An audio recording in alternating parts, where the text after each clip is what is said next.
Je pense que si on prend au moins 20 employeurs, on prend 20 patrons, je ferai partie des meilleurs. Et quand même le promoteur de cette firme a vu cette vidéo, il était tellement dérangé, il se posait la question, est-ce qu'on martèle la personne? Non, pas du tout, pas du tout, pas du tout. Je vais finir cette vidéo en attaquant ces super employés, ces super salariés, ces super personnes. Parce que parmi ces personnes-là, il y a certainement ces personnes qui ont été aussi dans les fermes, qui sont aussi salariés, employés quelque part. Je veux vous parler. Avant d'attaquer vos patrons, avant d'attaquer ces entrepreneurs, avant d'attaquer ces investisseurs avec qui vous travaillez, pensez 2 fois. Les réseaux sociaux, c'est toujours de l'émotion et ça a été toujours comme ça. J'ai réalisé une vidéo dans laquelle je surprenais un ouvrier à la ferme. Et suite à cette vidéo, j'ai eu tellement de commentaires qu'on pourrait penser que Lucien, c'est un mauvais employeur. Lucien, c'est un mauvais collaborateur. Lucien, en réalité, il essaie simplement d'exploiter les gens.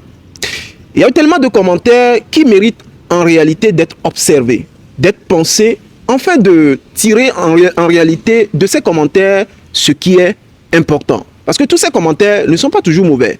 Certains ont laissé des commentaires, mais qui méritent qu'on les clarifie certaines choses. Si je garde le silence, alors ce n'est pas bon. Si vous n'avez pas encore suivi la vidéo, juste après celle-ci, allez-y sur la chaîne, ça fait à peine 4 jours, suivez la vidéo et vous saurez concrètement de quoi je veux vous parler dans cette vidéo. Et j'espère qu'à partir de cette vidéo également, vous allez apprendre quelque chose. Vous savez, en réalisant cette vidéo, c'était justement pour vous montrer une stratégie de contrôle. Vous savez, si vous avez des collaborateurs, vous avez des employés, vous devez les connaître. Vous devez savoir concrètement ce qu'ils font derrière vous. Les gens ne le font pas. J'ai parlé de visites inopinées sur cette chaîne. Ça fait déjà 3 ans. C'est l'une des stratégies de contrôle. Ça ne reste pas la seule stratégie, non. Il y a tellement de stratégies pour connaître, savoir que si vos employés sont honnêtes ou pas. Et donc, comme je le disais, les gens ont laissé tellement de commentaires. Donc, au lieu de tirer l'essentiel de la vidéo, pour certains, les activités à la ferme étaient trop pour Paul, étaient trop pour l'ouvrier. Il fallait trouver une seconde personne. C'est toujours de l'émotion parce que vous n'avez pas d'explication. Vous ne savez pas pourquoi Paul est seul à la ferme. Lorsqu'on a commencé le projet, d'abord c'était l'installation de la ferme. Et pour l'installation, on a fini l'installation, il fallait quand même la présence humaine. Paul, l'ouvrier, était allé à la ferme, il est resté près d'1 an, sans le début des activités, sans la production. C'est-à-dire qu'il était là juste pour contrôler les choses, histoire que voilà, qu'il n'y ait pas de problème sur le site. Donc il est resté pendant près d'1 an, sans travail, mais on payait toujours. Et lorsque le temps était arrivé justement pour commencer les activités, on a posé une question à Paul. Normalement, vous devez être 2. Mais au même moment, il nous proposait que sa femme devait venir. Et j'ai demandé à Paul, veux-tu être avec ta femme ou être avec un second ouvrier? Écoutez-moi très bien. Veux-tu être avec ta femme, vivre en couple ou être avec un second ouvrier? Il m'a dit non, je préfère être seul. Et donc suite à ça, on s'est dit ok, c'est mieux qu'il soit avec sa femme parce qu'il y a plus de stabilité. Et souvent, c'est ce que moi je veux. J'aime quand les ouvriers sont stables. J'aime quand les ouvriers vivent ensemble, vivent en famille sur le site. Ça les permet en réalité de se concentrer sur le travail. Mais quand la personne est là, sa femme est quelque part, il n'a pas les idées sur place. Voilà, tantôt il veut voyager, il veut aller voir sa famille, donc ça, ce n'est pas assez bon. Mais comme il a dit qu'il veut vivre avec sa femme, on s'est dit, d'accord, il n'y a pas de souci. D'autant plus que sur le site, nous avons une pièce et un magasin. Donc ça fait 2 pièces. Donc une pièce et un magasin. Donc on ne pouvait pas faire venir, même si sa femme est là, faire venir un second ouvrier. Voilà sur la base sur laquelle on était justement parti. Mais pour beaucoup de personnes, non, c'est comme si je suis en train de maltraiter les ouvriers. C'est comme si je leur confiais trop d'activités. C'est comme si je suis le mauvais employé. Jusqu'à preuve du contraire, je ne vais pas me lancer les fleurs dans cette vidéo. Je pense que si on prend au moins 20 employeurs, on prend 20 patrons, je ferai partie des meilleurs. Parce que si vous les demandez, eux tous, mon problème a été toujours le travail. Quand tant que tu fais bien le travail, je n'ai pas de problème avec toi, je n'ai pas de problème avec ta vie personnelle. Il y a certains d'entre eux qui prennent, certains d'entre eux qui fument, certains d'entre eux qui ont des trucs. Mais tant que tu fais bien le travail qui t'est assigné, eh bien je n'ai pas de problème. Donc pour ça, L'objectif de cette vidéo, c'était de vous faire comprendre que vous devez contrôler justement cette façon, cette capacité à travailler, à faire les choses en bon père de famille. Et donc, lorsque j'ai réalisé cette vidéo, c'était une série de 3 vidéos. C'est un témoignage. Il y a un collaborateur, un investisseur, ok, à qui, parce que dans ces fermes-là, il y a les investisseurs, qui m'a contacté que non, j'ai suivi la vidéo et je suis très touché de l'honnêteté de X ouvrier. Pour ces périodes de fête, je pense lui faire tel.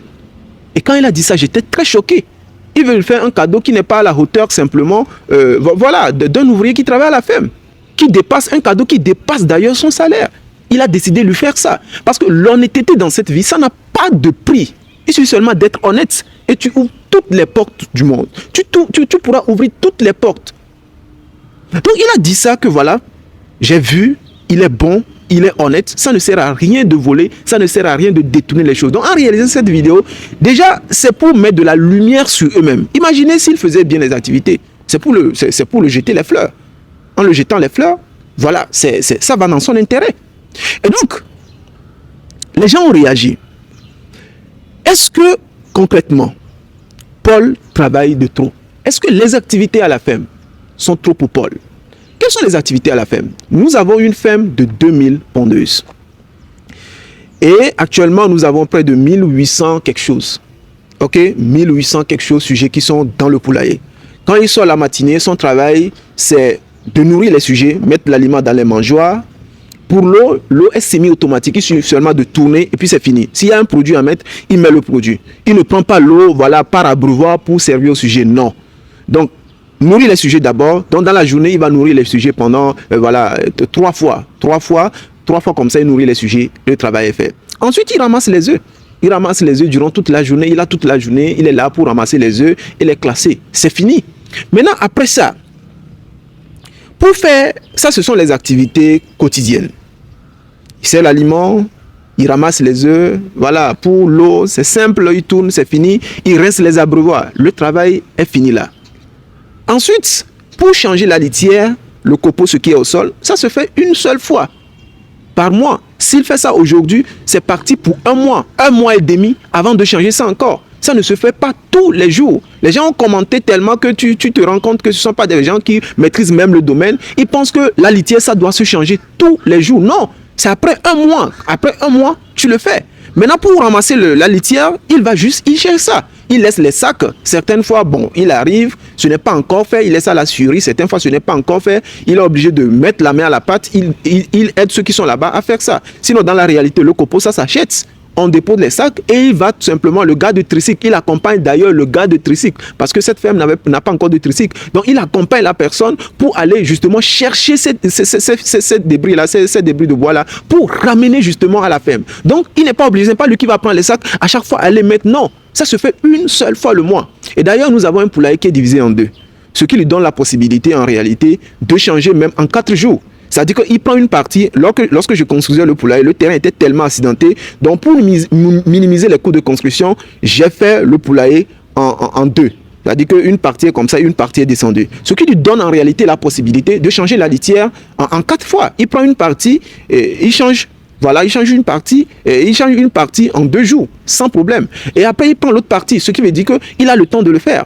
Vous savez, beaucoup ont commenté que oui, il y a trop d'activités. Une fois, j'étais allé à la ferme et vous savez, je connais chacun de ces ouvriers-là.